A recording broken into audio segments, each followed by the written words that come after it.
mau saya buat nol defisit juga bisa. Saya potong anggarannya, tapi ekonominya morat-marit. Jadi ini adalah kepiawaian dari teman-teman di Kementerian Perekonomian, Keuangan untuk memastikan ekonomi bisa bertumbuh terus. Kita masuk sedikit ke realisasi sementara APBN 2025. Ini gambaran yang terakhir.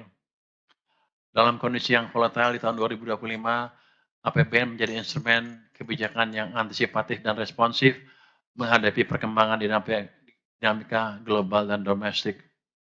Kalau Anda lihat tuh, pendapatan negara itu mencapai Rp2.756,3 triliun. Ini hanya 91,7% dari APBN. Terus kalau lihat pendapatan perpajakannya, langsung di bawahnya penerimaan pajak hanya 1.917,6, ini hanya 87,6% dari APBN, dan kepabeanan dan cukai 300,3, ini 99,6% dari target.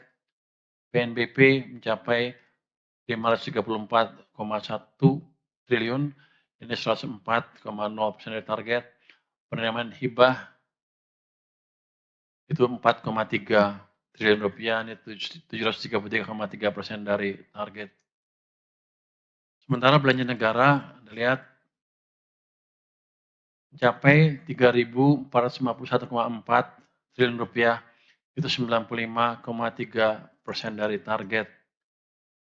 Pemerintah pusat mencapai 2.602,3 triliun, itu 96,3% dari target.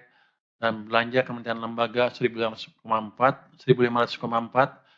itu 129,3% dari target. Belanja non-KL 1.102 triliun rupiah, 71,5% dari target.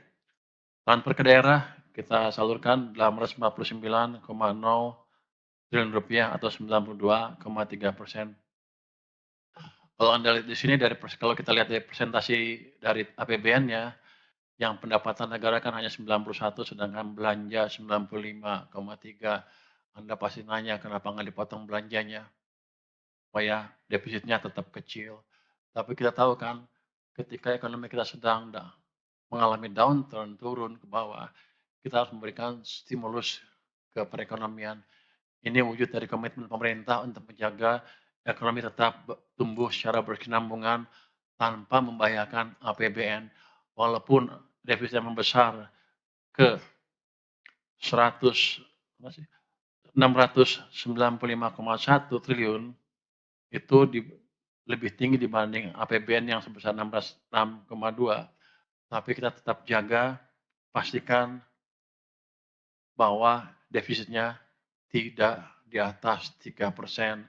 Defisitnya memang naik ke 2,92% dari rencana awal 2,53%.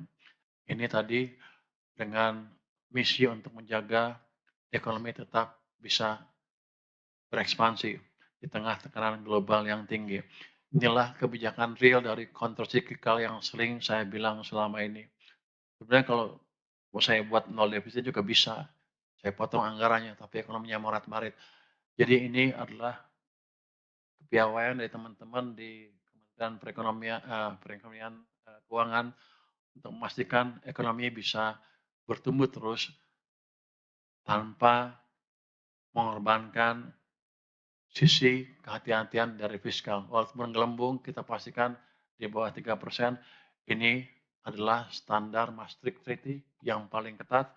Jadi kita mengacu ke sana terus walaupun keadaan agak menekan kita ya. Jadi belanja negara adaptif dan akomodatif terhadap berbagai program prioritas ini untuk menyejahterakan rakyat.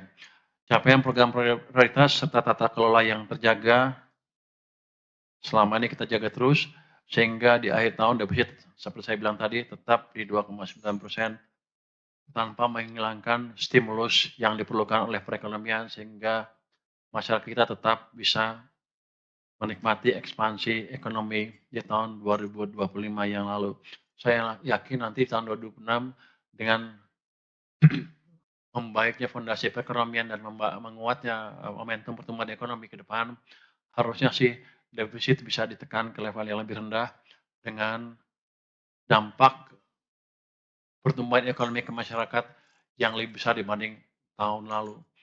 Tahun ini kita asumsikan pertumbuhan, ekonominya 5,4%, tapi kita akan coba tekan ke level yang lebih tinggi lagi. Mungkin itu pembukaan dari saya untuk kinerja APBN. Anda